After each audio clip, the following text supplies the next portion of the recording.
Tough questions, new insights, diverse perspectives. Welcome to Questions of the Day with Fanuel Muindi. All right. So excited today to be joined by Adriana Bankston, Senior Fellow at Sigma Xi in Civic Science, and Jamie Vernon, the CEO of Sigma Xi. Both of you, welcome. Hi, good to see you. So if you have not heard, there's a new kid on the block. It's called Civico. It was recently launched, and full disclosure, I am part of the advisory board for Civico, which I've had the pleasure of seeing the back end being developed. So I thought, let's bring the people who are at the center of creating this thing to tell us more about the platform and dig into some of the details. And I want to start off by just quoting one of the goals, stated goals for the platform, is in improving science policy outcomes through better use of scientific evidence in the identification, formulation, and implementation of policy at the state level. And this is something that's actually on YouTube. Jamie, you were quoted saying this. Yep. So I want to start with you, Jamie. Can you take us back? What problem is Civico trying to address? Yeah, thanks for the opportunity to talk about Civico and in particular talking about this the problem we're trying to address, which is scientists who have this incredible expertise that is very relevant as science and technology become more integrated into our lives. Scientists have a greater opportunity, to contribute to the policymaking process where science is translated to impacts on society. And so Civico was designed to make the involvement in science more accessible, both from finding opportunities where scientists can apply their expertise to the training to do those jobs well. So not only discovering where they can apply their expertise, but also where can I go as an individual to find the training that's going to prepare me for those opportunities. And the problem that we observed is that there is a huge ecosystem of training that exists out there, and not necessarily a great marketing platform for folks to discover all those trainings, in particular trainings that prepare you for specific types of opportunities. So where would you go to get some preparation to serve on an advisory committee within a state government? That's the problem we're trying to address, and we think Civico can help with that. Adriana, why now? So we're in a time that I think involvement in science policy at the state level is growing, and interest from scientists and early career scientists. Of course, not everybody can be in DC or doesn't want to do federal work, and a lot of the work happens at the state level. So it's an opportune time to develop this because it's really, the interest has been growing, but there hasn't been a sort of one-stop shop for all these opportunities. So hopefully we'll be able to entice folks to use the platform and engage in policy beyond this, what we developed here. Yeah, so the platform has been operating for a couple of weeks, I believe now. What are users telling you so far? It's the early days, I know. But what are you hearing, Jamie? Yeah, well, maybe not as much what we're hearing and what they're telling us, but what I'm seeing happening is really interesting, because I've already been contacted by several people based on discovery from the platform about opportunities, questions about opportunities, as well as wanting to talk to me specifically about my career in policy. And that's part of what Civico does. We have case studies on the platform that showcase individuals and their experiences in science policy. And so when someone goes on there and identifies someone doing the type of work they'd like to do, they can find their contact information and reach out to them. So I'm starting to see some of that engagement happening with myself. We also know that others are discovering those opportunities where they can go and actually apply for a fellowship or find a position within a state government, and that's what we're hoping to happen. So, we're starting within the first 2 weeks of seeing people discover the opportunities, and then the other aspect of the platform is allowing folks who provide training, whether they represent it as an individual or provide that training as an individual or with an organization. Those organizations are already starting to post their opportunities on the platform. So anyone who's interested in policy can go find something that resonates with what their interest in policy might be. So I'm hearing like a marketplace, directory. Yes. I mean, so many things that are sort of put together in there. But who is the target audience here for the target user, might I add? And Adriana, let me just start with you. Who do you think the target user is for Civico? Yeah, I would say scientists at any career stages. We did a survey a couple of years ago to ask who was interested in this, and early career scientists was the highest, not surprisingly. But we don't want to limit to that, and we want to encourage folks who are interested in policy, whether they want to transition full-time or explore opportunities while they're in academia, even faculty or other folks who want to explore this and see what might be out there. Maybe they can advise their students to find opportunities.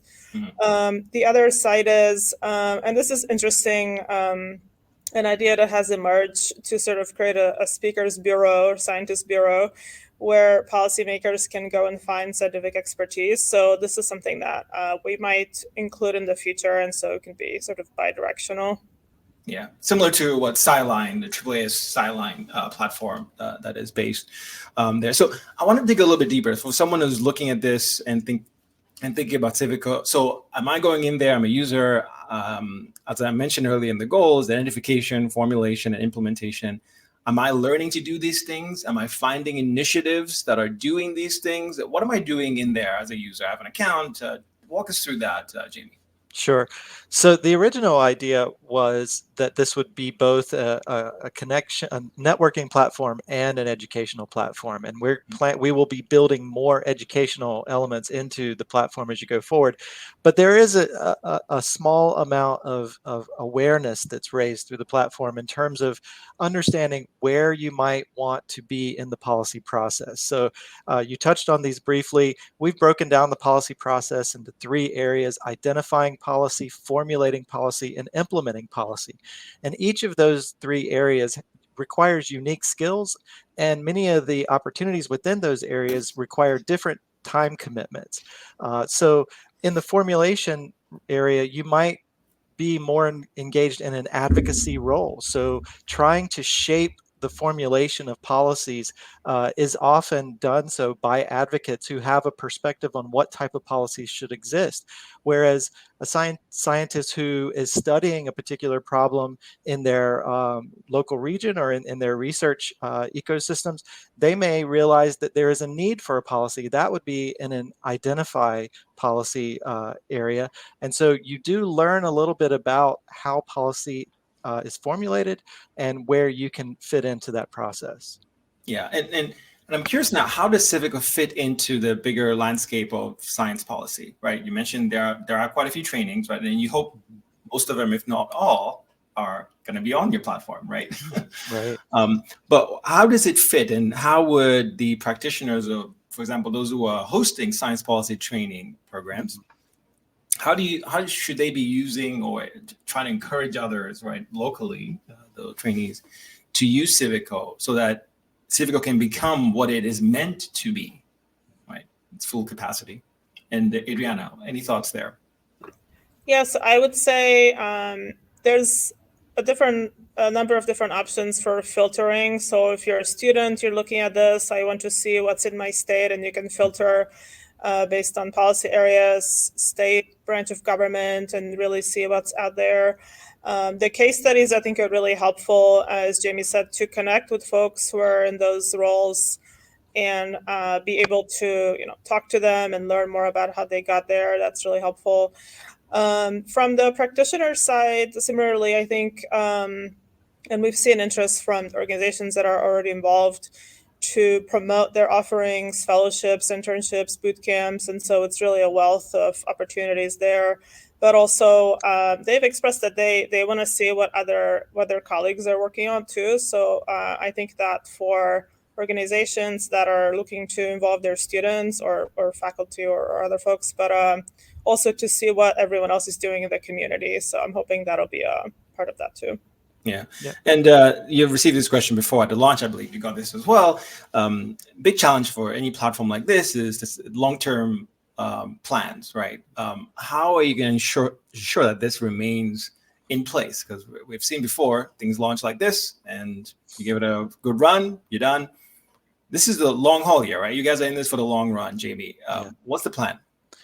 Well, part of the plan is ensuring that we have the funding to keep the capacity in-house or through the platform updated, keep it updated, keep new opportunities being posted, removing any opportunities that have expired, making sure that it becomes a constantly fresh platform.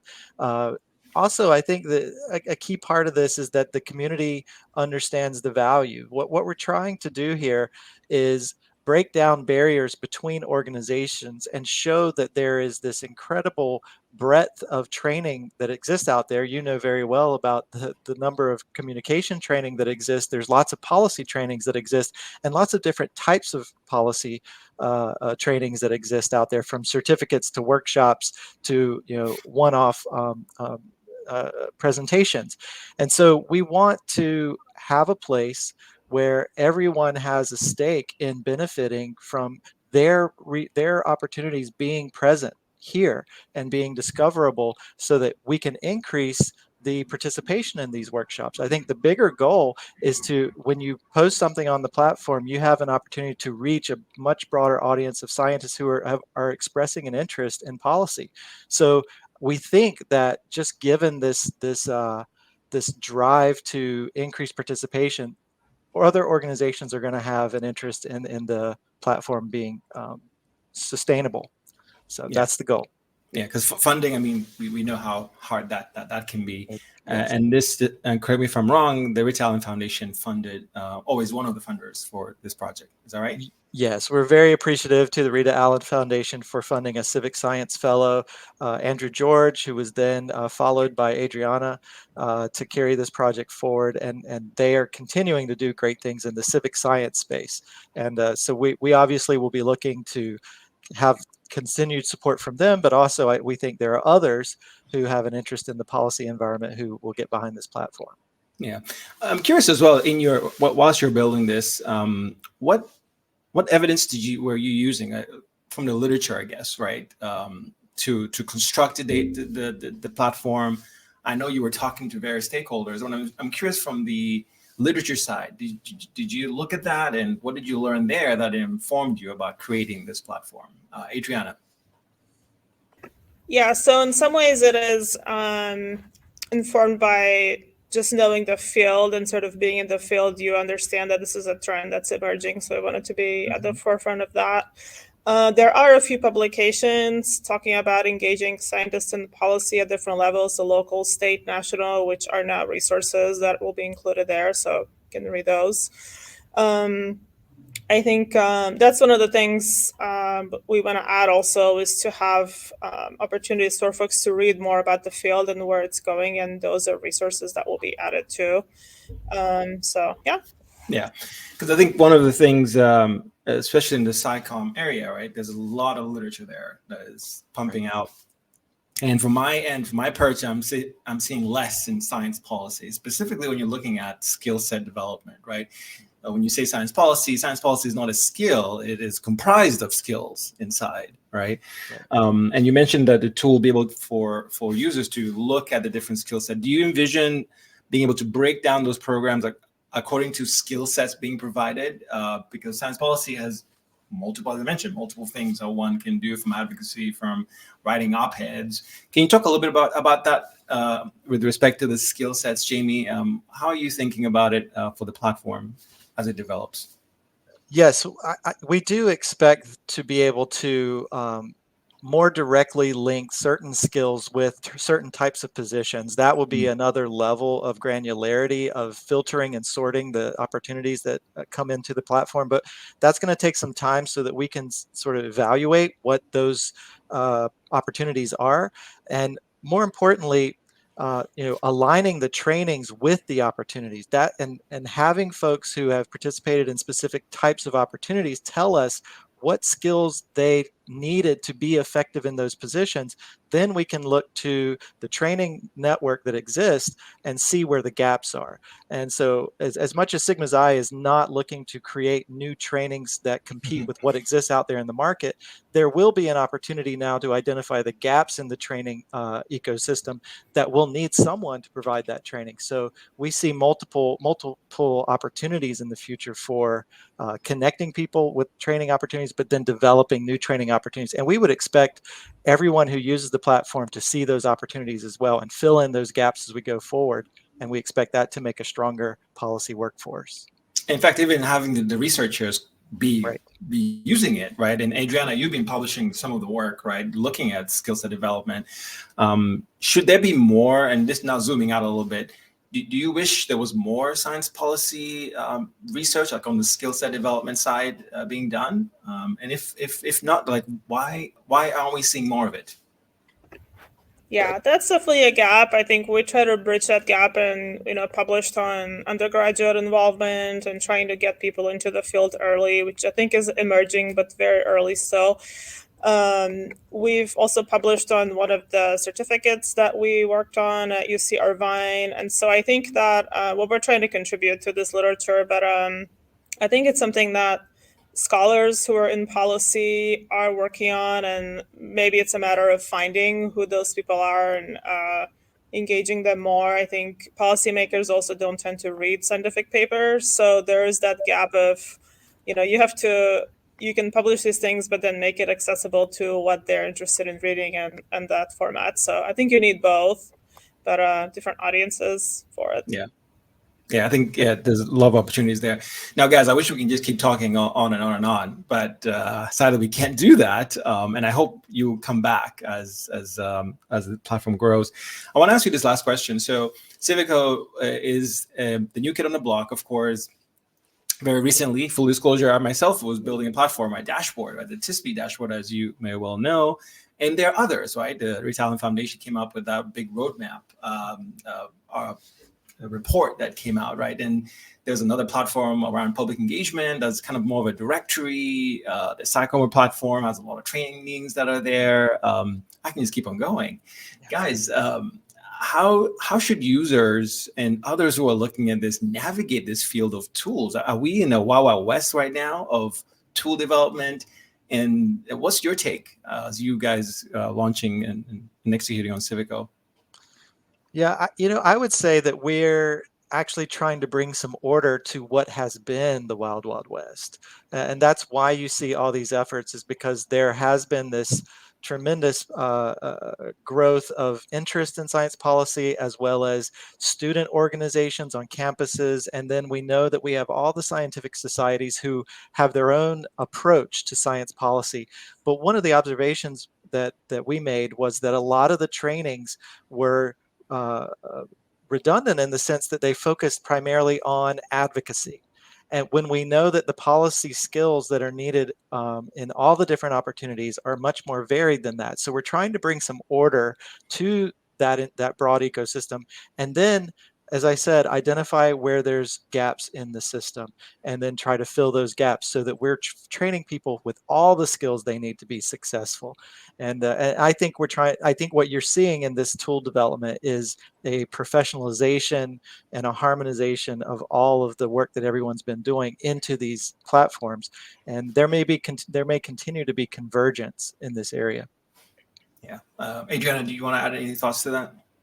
Well, one of the things that would be nice to see is building more of a community from this, because as I think the state level policy is emerging, that there are folks working separately. Sometimes they meet and discuss these things. But I think that that's one of the hopes, is that this will create more of a community, whether it's online or people will meet outside. The other thing is, even though, as you mentioned, all these tools exist, they don't always connect scientists to opportunities and place them in those roles, right? So some programs do that. And that's something that we're hoping to see more, that what they're learning here will actually be applied in a policy role that they'll undertake later. Yeah, I mean, the placement piece, definitely. I think the way you've launched it, at least the way you've created it, it seems like you can add functionality on top, right? Part of your broader plan, Jamie, right? To keep this thing going in the long run. Guys, we have to cut it there, unfortunately. I have a million other questions, but for those who are watching, do get in touch with both Jamie and Adriana and come back again, because they'll be joining us, because Civico is a developing story. Guys, thank you so much. Thanks so much for having us. Thank you, Manuel. Awesome.